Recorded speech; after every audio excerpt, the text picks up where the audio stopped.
friends. My name is Matt Shaw. I'm the owner of Bristol Gardens Grill. We've been here since February 1st, 2018.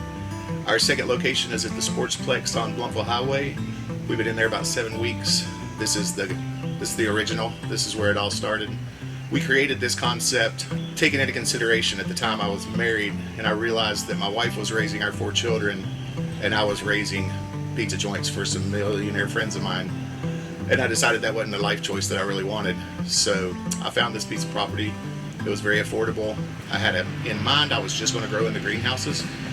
And once we started growing in the greenhouses and started bringing the property back to life, I realized that it would take very little effort for me to put a concept together that could feature not only smoked meats, but also the veggies and the peppers that we grow on site. So every year it becomes something different. Every year I allow it to grow organically, and it has become a staple in Bristol, and that's exactly what I wanted. That's why I put Bristol's name on the sign from conception, because I wanted it to be a very community-oriented concept. Originally, we were growing salad bar stuff. We were growing for lettuce, tomato, cucumbers, things of that nature. Because of COVID, we had to get into retail to supplement our cash flow. We were in trouble because we were a caterer, and all of a sudden we couldn't do big parties. So once we realized that we were going to become a hot sauce maker and a dry rub maker, I transitioned part of our grow into just hot peppers.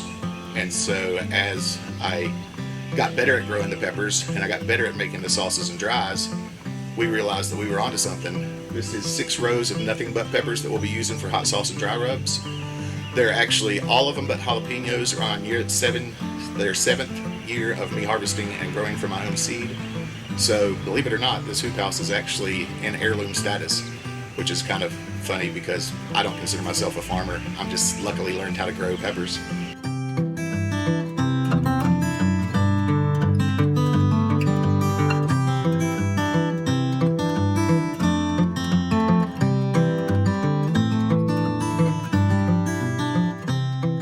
One of the things that I think went wrong in the culinary world about 10 years ago, 15 years ago, and it's totally due to the Food Network, the cooking channel, is people think that gourmet is the answer no matter what. And so they're putting 20 ingredients into everything they make because they think that's the standard. Here we put 4 ingredients if 4 is all we need. We put 2 if 2 is all we need. When I smoke my meats, almost all of them are completely clean smoked, meaning that I do not season the meats whatsoever. I use my technique and my style of cooking to incorporate the smoke flavor that I think they deserve, and then they taste like the meat that they were created as. The chicken tastes like chicken, the pork tastes like pork, and so on. So one of the unique things about our style is I put a lot of effort and thought into what I want the finished product to taste like, but I don't over conceptualize it. I want chicken salad to feature chicken, not mayonnaise. We do use a little mayonnaise because I'm from Bristol and I know what Bristolians expect to eat, but I actually substitute it with a lot of Greek yogurt. Number 1, to get rid of the fat from the mayonnaise. Number 2, to add a little bit of a protein hit. So that's one of our tricks. Our dry rubs, several of them are completely sodium free. The ones that have salt are less than 10%, which is unheard of in the dry rub world.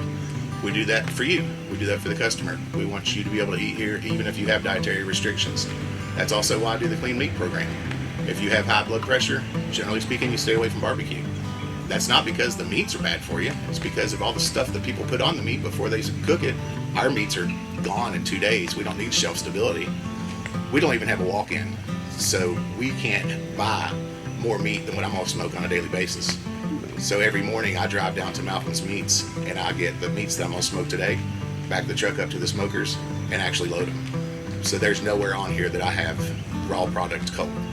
So one of the things that sets our meat program aside from others, it's become common in the barbecue world for people to be purchasing the technology that they use to smoke their meats. $70,000, $80,000 rigs where you push a button, throw a couple sticks of wood in, and 12 hours later you've got your product. We don't do that. We do technique, not technology. The technique that we use, I have an indirect smoke in the front box. I've got direct smoke in the back box. The ribs are seasoned lightly. The brisket's not seasoned at all. Reason being, with the high temperature that I use, it doesn't need the added sodium, the added dry to create the bark, because that's really all it does.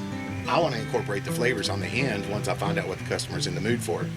If you order brisket here with no sauce, it's just brisket and fire. there is no seasoning on it. So if you're dodging sodium for blood pressure issues or other dietary restrictions, you can come here and eat. The chicken's completely clean. The pork, the sliced loin, is completely clean. The chicken for the chicken salad, completely clean. And I do that because, number one, I want to show off a technique that others often don't use, but two, I want to cook healthier so that people that do have restrictions can be comfortable coming and eating here. Since we make every ingredient from scratch, every product on our menus from scratch, I can make you comfortable if you have dietary restrictions by discussing with you not only the ingredients but also the techniques, and make you comfortable with what you can eat and what you cannot eat. And I find that to be very unique and very well received in our in the Tri-Cities.